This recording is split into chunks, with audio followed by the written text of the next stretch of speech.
আজকে বয়েলস ল বোঝা যাক। বয়েলস ল মানে বয়েলস যে বিজ্ঞানী ছিল উনি 1662 খ্রিস্টাব্দে বলেছিলেন, at constant temperature the volume of a fixed mass of gas is inversely proportional to the pressure. মানে একটি নির্দিষ্ট তাপমাত্রায় যদি মানে এখানে দেখো বলা হয়েছে প্রেশার বাড়লে ভলিউম কমবে এবং প্রেশার কমলে ভলিউম বাড়বে, অর্থাৎ pressure is inversely proportional to the volume.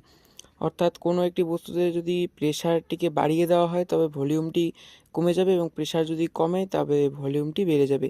এখানে একটি এক্সাম্পল রয়েছে, যে এক্সাম্পলে বলা রয়েছে যে একটি গ্লাস যেটার মধ্যে জল একদম মানে পুরোপুরি না, অল্প মানে ভরা রয়েছে, এবং যখন আমরা গ্লাসটিকে উল্টো করে তার নিচে একটি কার্ডবোর্ড রাখবো তখন হয়তো অল্প অল্প জল সেই কার্ডবোর্ডটার মধ্যে অল্প অল্প বেরিয়ে থাকবে, মানে অর্থাৎ একটু একটু করে বেরিয়ে আসবে, মানে অল্প একটু বেরিয়ে যাবে।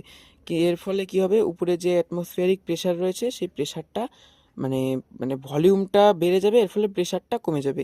প্রেশারটা কমে যাওয়ার ফলে কার্ডবোর্ডের নিচে যে অ্যাটমসফিয়ারিক প্রেশার রয়েছে সেই প্রেশারটার সঙ্গে এই প্রেশারটা, অর্থাৎ এই প্রেশারটা কম এই প্রেশারটা বেশি, এর ফলে কার্ডবোর্ডটি এই গ্লাসের মধ্যে লেগে থাকতে চাইবে।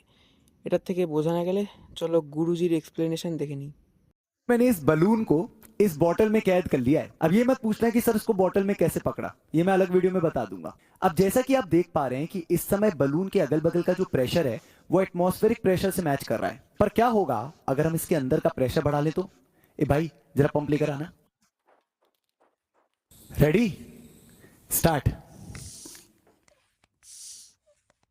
बलून का साइज श्रिंक होता चला जा रहा है, मतलब प्रेशर बढ़ने से हवा का वॉल्यूम कम होता चला जा रहा है।